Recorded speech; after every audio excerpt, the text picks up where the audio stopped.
आगामी लोकसभा चुनाव के लिए इंडिया गठबंधन भाजपा के शब्द जाल में फंसा हुआ है। दिखाई दे रहा है कि क्योंकि किसी को भी सरकार बनाने के लिए केंद्र में 272 सांसदों की जरूरत होती है, लेकिन भारतीय जनता पार्टी लगातार 400 पार का नारा लगाकर विपक्ष को भ्रमित कर रहा है और विपक्ष भी उस शब्द जाल में फंसकर बहुमत के आंकड़े 272 को भूलकर अपने हर भाषण और सभाओं में 400 पार से एनडीए को रोकने की बात कह रहा है।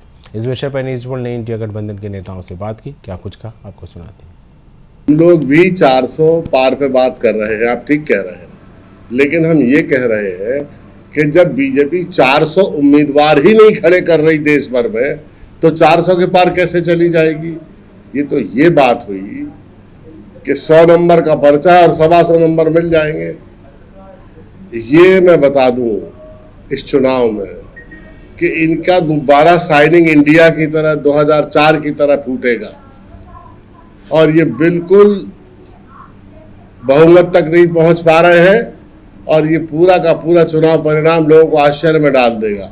दक्षिण भारत में बीजेपी का कुछ नहीं है, पश्चिम बंगाल में सीटें कम हो रही हैं, कर्नाटका में सीटें कम हो रही हैं, उत्तर प्रदेश में सीटें कम हो रही हैं, तो कैसे ये सरकार बनाएंगे। यहाँ 4-5 सीट भी जीत जाते हैं ना, तो इसकी भरपाई बीजेपी कर नहीं पाएगी। सेंटर में एक टूटा हुआ अस्थिर जनादेश होगा और कांग्रेस अपने गठबंधन के सहयोगियों के साथ मिलकर केंद्र में सरकार बनाएगी। बिहार में बीजेपी की सीटें कम हो रही हैं, बताइए ना इसकी पूर्ति कहाँ होगी। तेलंगाना में बिल्कुल जीरो है, एक भी सीट नहीं मिल रही इनको। केरल में जीरो है। ये थोड़ा बहुत अगर पटनायक इनको उड़ीसा में सपोर्ट करते हैं तो वो सीटें बढ़ेंगी, आज भी वो इनके ही पास है। सेंटर में मोदी जी को ही सहयोग करते हैं पटनायक जी। देखिए 400 पार पे सवाल इसीलिए हो रहा है कि सत्ताधारी दल अहंकारी रूप में ये कह रहा है कि हम 400 पार करेंगे एनडीए के माध्यम से। भारतीय जनता पार्टी कह रही है हम धारा 370 का नाम लेकर के 370 पार करेंगे। अभी कल ही मोहन यादव जी कह रहे थे कि मध्य प्रदेश में हम 29 से 29 पार करेंगे, उत्तर प्रदेश में हम 80 में से 80 पार करेंगे, तो जितनी सीटें नहीं है उससे ज़्यादा पार करेंगे। इनका गुणा भाग तो यही जाने। योगी जी ने उत्तर प्रदेश की विधानसभा में 56 में से 54 एसडीएम की बात बताई थी, तो वो जो गणित बोलते हैं जितनी सीटें नहीं उससे ज़्यादा आएंगे। इसी तरह नीतीश कुमार जी ने कहा कि हम 4000 सीटें लेकर के आएंगे।